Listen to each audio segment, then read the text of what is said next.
China's one-child policy is the biggest disruption made in the human evolution process till date.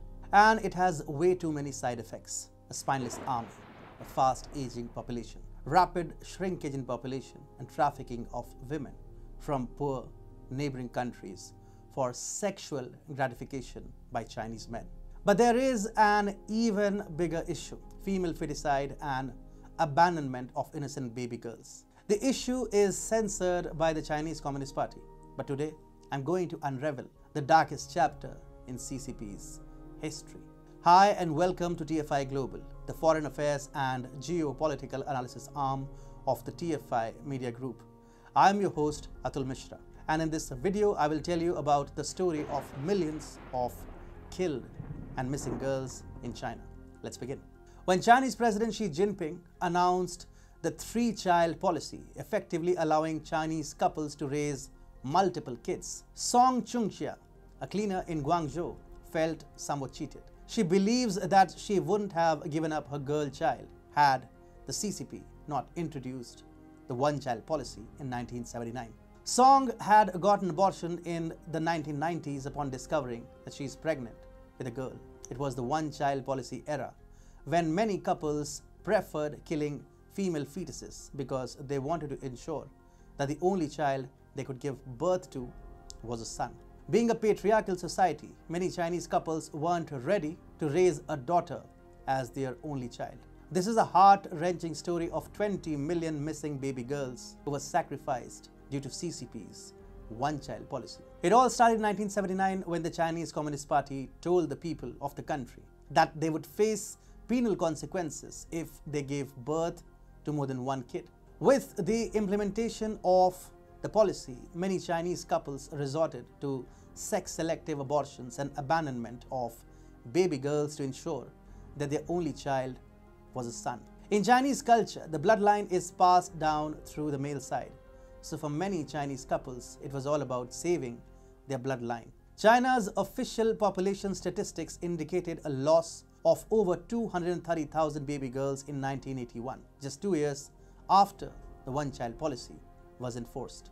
A Washington Post report in 1985 revealed how a Chinese man packed his girl child in a cardboard box and left her to die before telling the authorities that she was stillborn.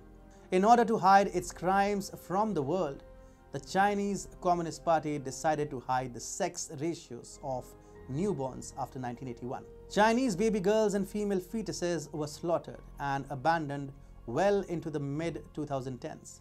In 2010, there were reports of 21 dead bodies of babies and fetuses being dumped by nearby hospitals in a river in China. In 2017, a Chinese woman tried to mail her baby to an orphanage. And then there are countless cases of adolescent Chinese girls being forcefully married to strangers and literally sold off to strangers. Chinese women in rural areas were particularly vulnerable to trafficking and forced prostitution. Chinese parents were ready to get rid of their daughters at any cost. So how many baby girls and female fetuses has the CCP killed? Well, there are around 35 million more men than women in China. It should give you an idea of how many baby girls have been killed. 20 million baby girls are estimated to have gone missing in the Chinese population between 1980 and 2010. They were either victims of sex-selective abortion or infanticide.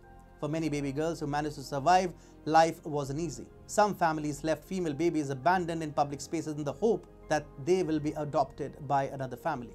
Some would have been lucky enough to get adopted. Others would have died a painful death, and yet others would have succumbed to anti-women crimes. You would think that the CCP would be ridden with guilt for having instigated the killings of 20 million female babies.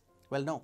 Chinese authorities are now shamelessly telling couples that it is their patriotic duty to give birth to 2 babies because China's population is shrinking due to all the baby girls that were killed over the past 4 decades.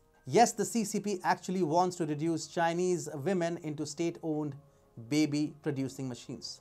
But guess what? Chinese women have had enough of it. Chinese women have seen their mothers and other female relatives getting compelled to abort their own children against their will. No woman would want to end up doing that. So half of the Chinese women don't want to get married and raise families. They don't want to go through the same ordeal as their mothers. The CCP has committed some of the most horrendous crimes against female babies, and now grown-up Chinese women don't want to take Chinese society forward. They don't care if the Chinese population shrinks and a weak CCP gets slaughtered by its enemies. And this brings the story of millions of missing female babies in China to an end.